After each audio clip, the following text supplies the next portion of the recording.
Good morning dear student. और आज हम अपने फर्स्ट चैप्टर जो चल रहा था पाठों में पोषण, उसके प्रश्न उत्तर करेंगे।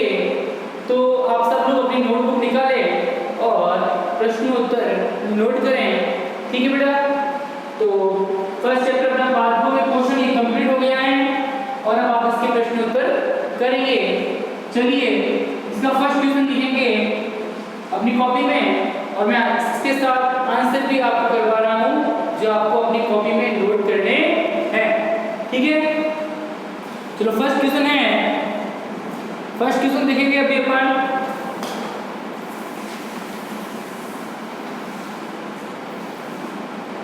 पहला क्वेश्चन है अपना, जीवों को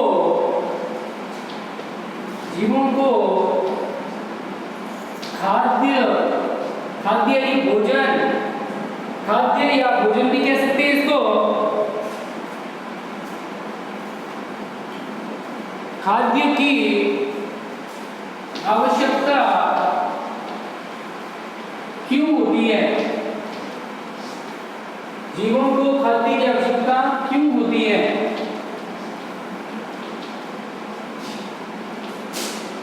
इसका आंसर क्या होगा? उत्तर में लिखेंगे जीवों को, यानी जीव जो है, जीव में हम सब आ गए, पेड़ पौधे और हम सभी जीव है। तो जीवों को खाद्य यानी भोजन की आवश्यकता क्यों होती है? जीवों को खुद की वृद्धि के लिए और शरीर की मरम्मत के लिए और ऊर्जा प्राप्ति के लिए खाद्य की आवश्यकता होती है। इसका आंसर लिखेंगे अभी, जीवों को अपनी वृद्धि एवं शरीर के रखरखाव के लिए लिखेंगे जीवों को अपने शरीर की वृद्धि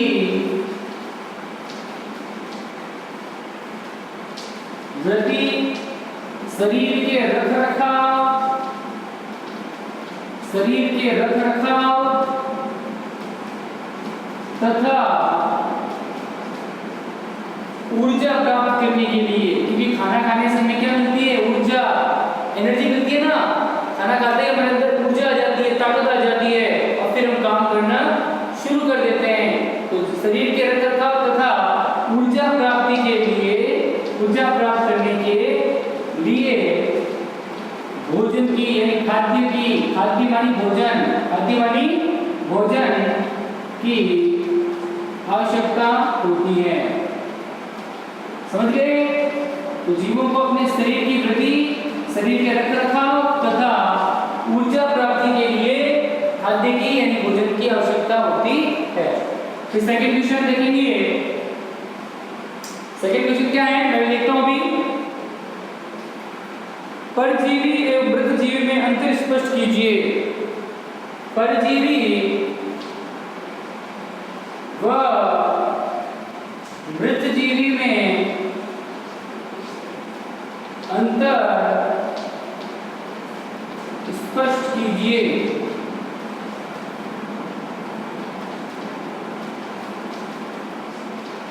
परजीवी और मृतजीवी में अंतर स्पष्ट कीजिए। उत्तर में लिखेंगे एक तरफ लिख दो परजीवी और एक तरफ लिख दो मृतजीवी। देखो अंतर लिखना है, इसलिए सारणी बना लेंगे आप लोग। अब पहले इस सारणी को बनाएं, फिर मैं आगे आपको लिखवाता हूं।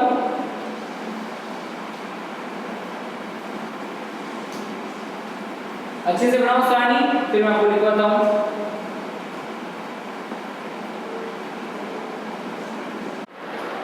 तो परजीवी व मृतजीवी में अंतर स्पष्ट कीजिए।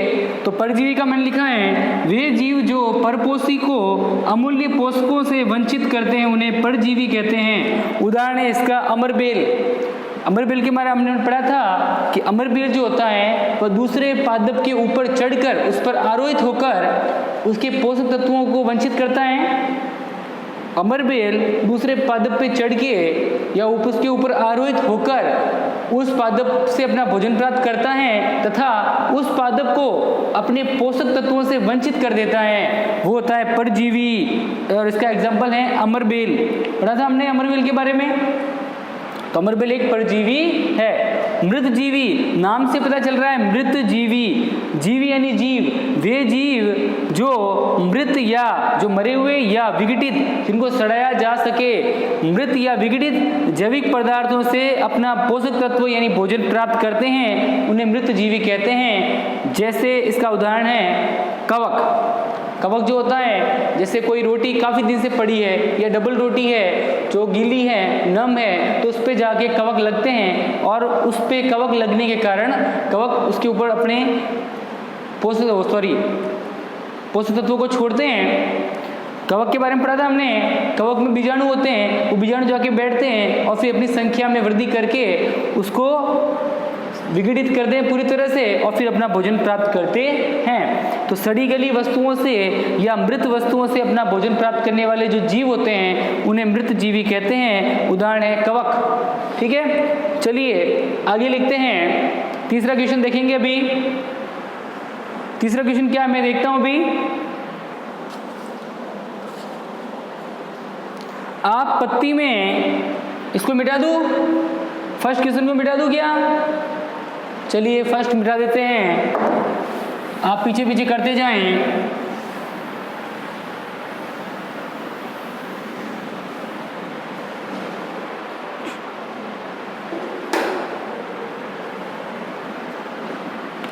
क्वेश्चन 3 है, पत्ती में मंड, इसको स्टार्च कहते हैं, का परीक्षण कैसे करेंगे? पत्ती जो होती है उसके अंदर जो भोजन होता है वो मंड के रूप में रहता है। हमने प्रकाश संश्लेषण की विधि पढ़ी थी। तो लास्ट में जो भोजन बनता है वो कार्बोहाइड्रेट के रूप में बनता है और कार्बोहाइड्रेट का एक रूप होता है मंड या स्टार्च। ठीक है, तो मंड या स्टार्च का परीक्षण कैसे करेंगे? हमने 6ठी क्लास में भी पढ़ा था इसको। तो इसका आंसर ये होगा कि आंसर पत्ती में मंड या स्टार्च की उपस्थिति या मंड या स्टार्च का परीक्षण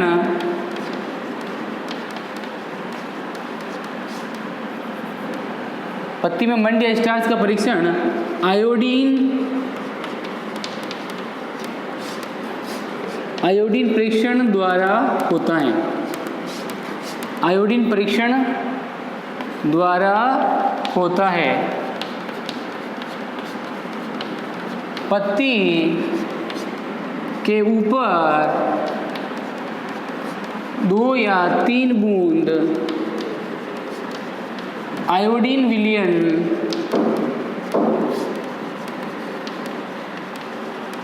डालने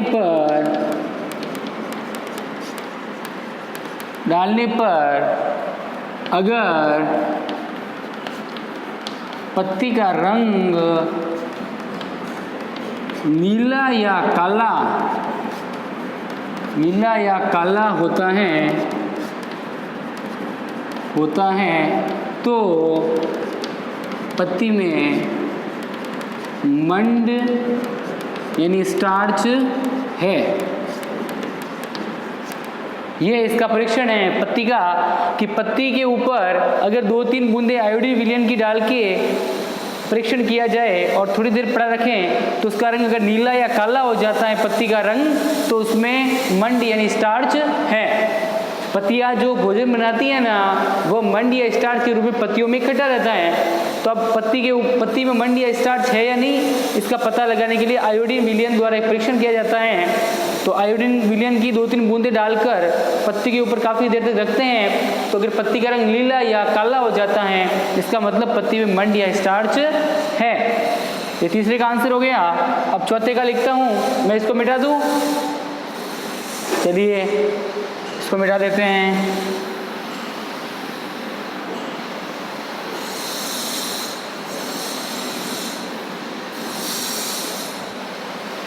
अगला क्वेश्चन देखेंगे, चौथा क्वेश्चन क्या है? चौथा क्वेश्चन है अपना, अरे पादपों में खाद्य संश्लेषण प्रक्रम का संक्षिप्त विवरण दीजिए। अरे पादपों में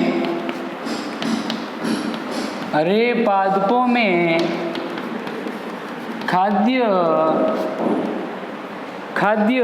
संश्लेषण प्रक्रम, यानी हरे पादपों में भोजन बनाने का जो प्रक्रम है, खाद्य संश्लेषण प्रक्रम का संक्षिप्त विवरण दीजिए। शॉर्ट में विवरण देना है, थोड़ा संक्षिप्त यानी शॉर्ट में। तो आप क्या करेंगे, इसको शॉर्ट में लिखना है, ज़्यादा लंबा नहीं लिखना है। उत्तर लिखें इसका, अरे पादपों की क्लोरोफिल युक्त पत्तियां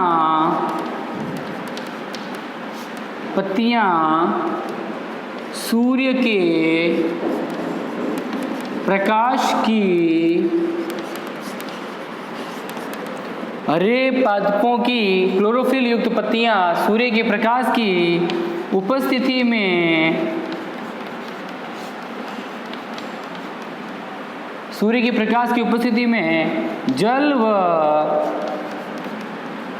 कार्बन डाइऑक्साइड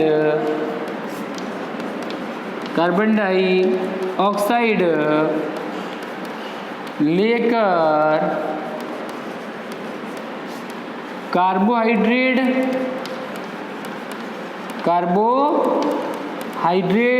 क्वेश्चन में लिख दो मंड के रूप में। तो मंड यानी कार्बोहाइड्रेट के रूप में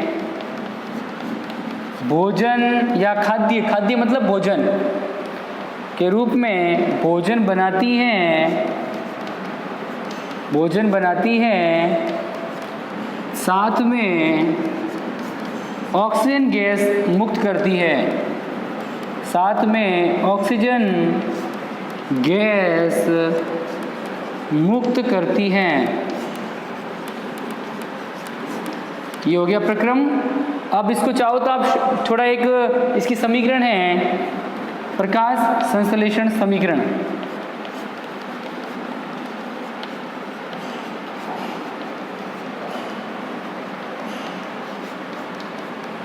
प्रकाश संश्लेषण समीकरण लिखेंगे आप इसमें, जल प्लस कार्बन डाइऑक्साइड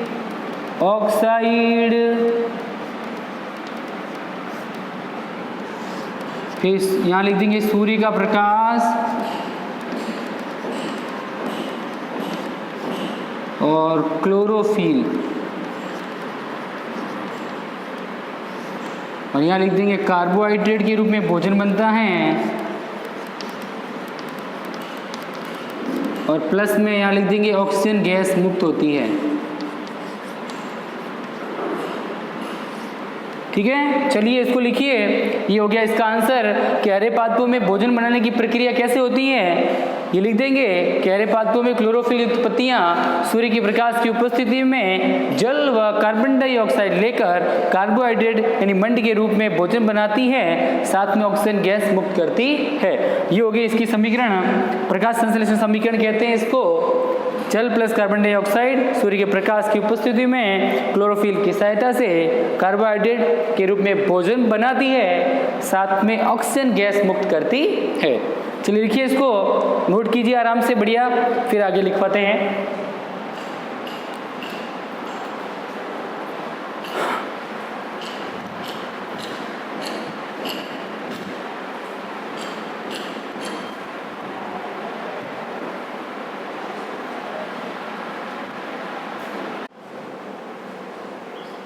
तो ये पांचों क्वेश्चन जो है कह रहे हैं किसी प्रवाह चित्र की सहायता से दर्शाइए कि पादप भोजन के मूलभूत स्रोत है। आपको ये बताना है कि हम सब भोजन के लिए सिर्फ पादपों पर ही निर्भर रहते हैं। ये बात सही है ना कि पादप जो है, पेड़ पौधे जो है, वही हमारे भोजन का मूलभूत स्रोत है। क्योंकि हम अनाज खाते हैं, सब्जियां, फल, सब कुछ हमें कहाँ से मिलता है? पेड़ पौधों से। पेड़ पौधे प्रकाश संश्लेषण द्वारा अपना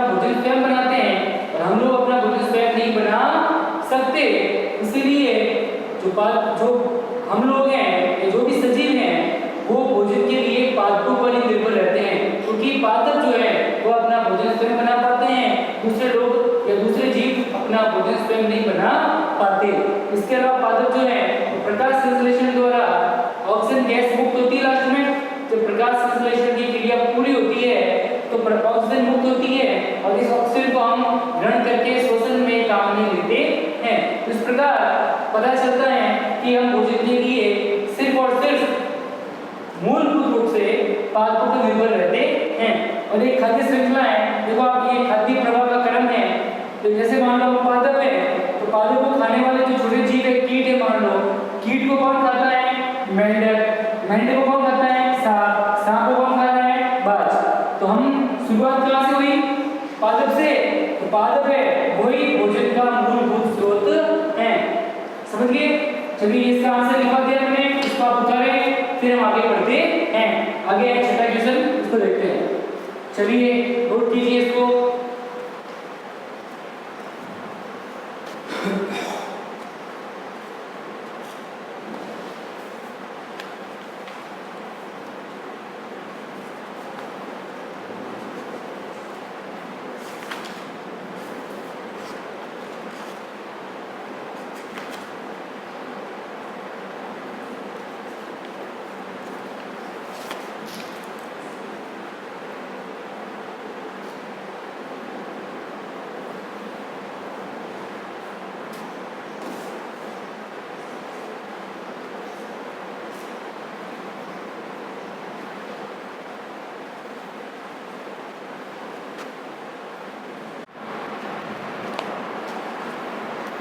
ये अपने खालिस्तान हो गए, क्योंकि हरे पादप अपना भोजन स्वयं बनाते हैं, इसीलिए इन्हें स्वपोषी कहते हैं। पहले खालिस्तान में आ जाएगा स्वपोषी, क्योंकि पादप अपना भोजन स्वयं बनाते हैं, इसीलिए इन्हें स्वपोषी कहते हैं। दूसरा क्वेश्चन हो गया, पादपों द्वारा जो भोजन बनाया जाता है उसका भंडारण मंड के रूप में किया जाता है। पत्तियों द्वारा बनाया गया भोजन पत्तियों में मंड के रूप में रहता है या भंडारित किया जाता है। तीसरा खालिस्तान है, प्रकाश संश्लेषण के प्रक्रम में जिस वर्णक द्वारा सौर ऊर्जा संग्रहित की जाती है उसे क्लोरोफिल कहते हैं, क्योंकि पत्तियों में एक ही वर्णक होता है, क्लोरोफिल। और ये क्लोरोफिल क्या करता है? पत्तियों की सौर ऊर्जा को यानी सूर्य का प्रकाश ग्रहण करने में सहायता करता है। और लास्ट है, प्रकाश संश्लेषण में पादप जो होते हैं वो वायुमंडल से कार्बन डाइऑक्साइड तो लेते हैं और ऑक्सीजन को उत्पादित करते हैं, बाहर निकालते हैं। चलिए इसको नोट कीजिए, फिर हम इसके आगे 7वां क्वेश्चन करवाते हैं 6 के बाद। चलिए नोट कीजिए।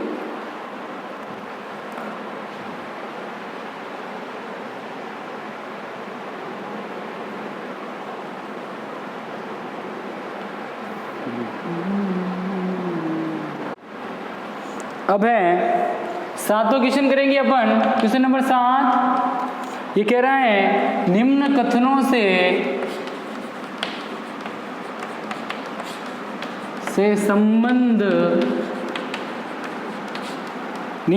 से संबंध पारिभाषिक शब्द बनाइए। पारिभाषिक शब्द बनाइए। पहला इसमें कह रहा है, पीत यानी पतले, सॉरी पीले, पीत यानी पीले, दुर्बल तने वाले या तने वाला परजीवी पादप। पूरे चैप्टर में हमने पढ़ा था कि परजीवी पादप एक ही है, अमरबेल। कौन सा है? अमरबेल, जो पीले रंग का होता है और शाखाओं पे या तनों पे लटकता हुआ पीले रंग का संरचना आपको दिखाई देती है, उसे अमरबेल कहते हैं। तो एक ही परजीवी पादप हमने पढ़ा है पूरे पार्ट में और उसका नाम है अमरबेल। क्या है? अमरबेल। तो इसमें लिख देंगे अमरबेल, बराबर में लगा के लिख देना अमरबेल। दूसरा है कि वह पादप या एक पादप जो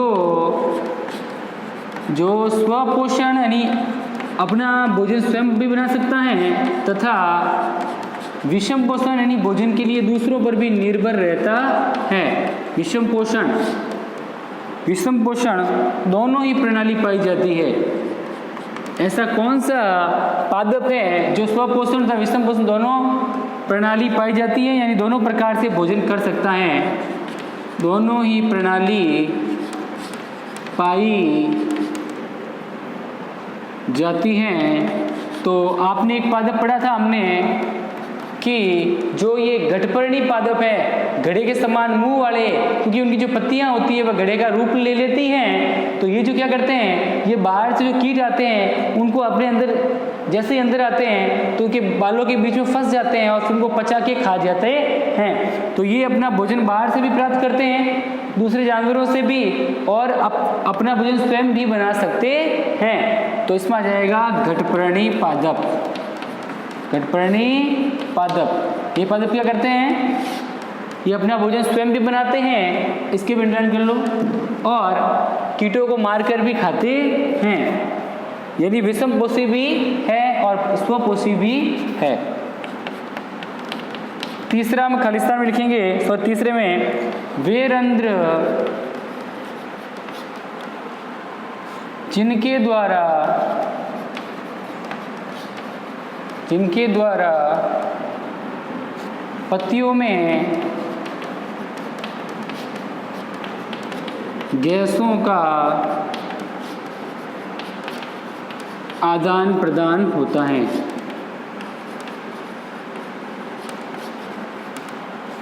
गैसों का आदान प्रदान, पोस्ट में लिख देना विनिमय।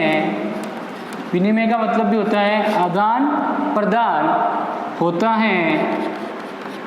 तो अब देखो ये रंध्र जो हैं, इनके अंदर क्या पाए जाते हैं, रंध्र द्वार। क्या पाए जाते हैं, रंध्र द्वार, जिनके द्वारा गैसों का आदान प्रदान होता है। तो रंध्र द्वार होते हैं जिनके द्वारा गैसों का आदान प्रदान होता है, तो रंध्र द्वार, इसको बोलते हैं स्टोमेटा भी बोलते हैं, दोनों नाम लिख दें।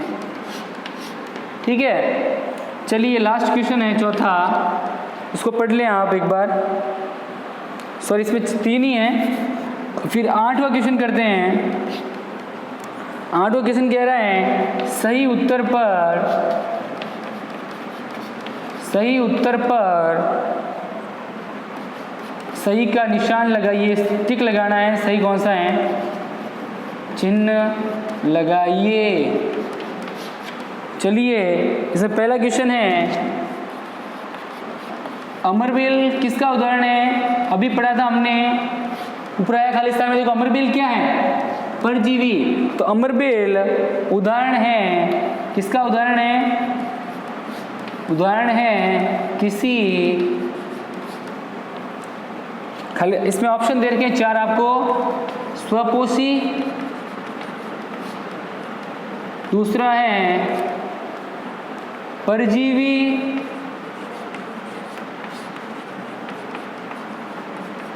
तीसरा यहां लिख देता हूं, तीसरा है मृतजीवी, और चौथा है मृतजीवी का, और चौथा है परपोषी,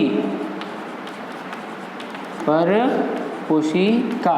तो अमरबेल क्या है, एक परजीवी है जो दूसरे पादपों के तने या शाखाओं पर लटका रहता है और भोजन प्राप्त करता है। तो अमरबेल एक परजीवी है। यहाँ ऐसे लिख देंगे साइड में, यहाँ टिक भी लगा सकते हो आप, परजीवी के आगे टिक लगा दो ऐसे, और फिर यहाँ साइड में लिख दो सेकेंड नंबर परजीवी। ठीक है, ओके, ये हो गया 8वें का पहला। इसके आगे करते हैं, आप इसको नोट कीजिए, फिर आगे करवाते हैं।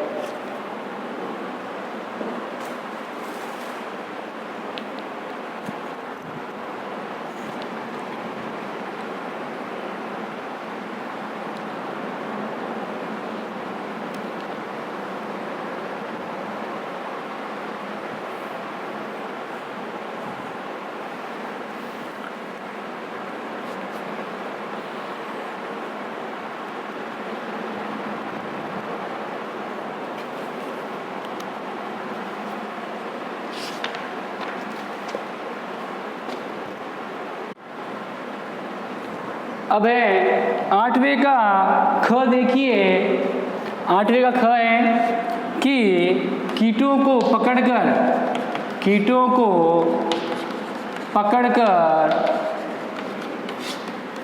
कीटों को पकड़कर अपना आहार यानी भोजन, आहार बनाने वाले पादप का नाम है। ऐसा कौन सा पादप है जो कीटों को खाता है, कीटों को पकड़कर खाता है? ऑप्शन पहला है इसमें अमरबेल, दूसरा हो गया गुड़हल, तीसरा हो गया घटपर्णी या पिक्चर पादप, इसका दूसरा नाम है। और लास्ट है गुलाब। देखो बेटा, कीटों को पकड़कर खाने वाला भोजन कीटों को पकड़कर खाने वाला पादप कौन सा है? कीट बख्शी या उसका दूसरा नाम क्या था? घटपर्णी पादप। तो घटपर्णी पादप जो होते हैं वह कीटों को पकड़कर खाने वाले होते हैं। तो यहाँ कॉलम में लिखा देंगे तीसरा सही है, और ये नाम लिख देंगे घटपर्णी या पिक्चर पादप। इसका दूसरा नाम है घटपर्णी या पिक्चर पादप। चलिए अब नौवां क्वेश्चन करते हैं। नौवें क्वेश्चन में कॉलम ए और कॉलम बी को मिलाना है। क्वेश्चन नंबर 9, कॉलम ए व कॉलम बी का मिलान कीजिए। अब देखो, आप प्रश्न लिख रहे हैं तो आपको प्रश्न में इसको 2 बार लिखना पड़ेगा। 2 बार लिखो इसको। पहले तो आप प्रश्न के रूप में उतारेंगे, तो कॉलम ए और ये कॉलम बी, ठीक है। कॉलम ए में आ गया क्लोरोफिल, और दूसरा आ गया इसके सामने है जीवाणु, फिर नाइट्रोजन,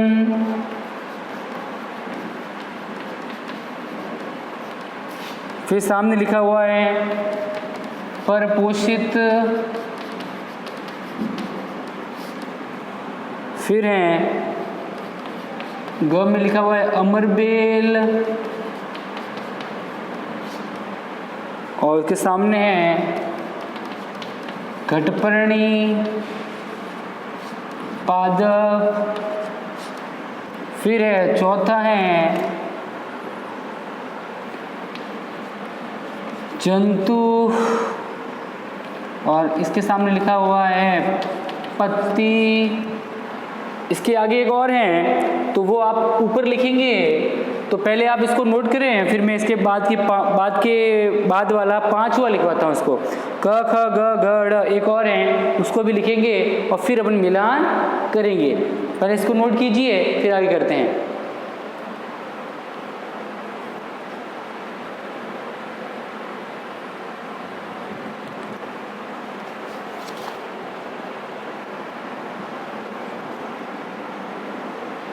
चलिए आज के लिए इतना ही। इसके बाद जो प्रश्न उत्तर बच गए हैं, 3 प्रश्न बचे हैं शायद, वो हम कल करेंगे। ठीक है बेटा, चलिए ये उतार लेना आप और अच्छे से कॉपी में कर लें। ठीक है, आज के लिए इतना ही। धन्यवाद। जय हिंद, जय भारत।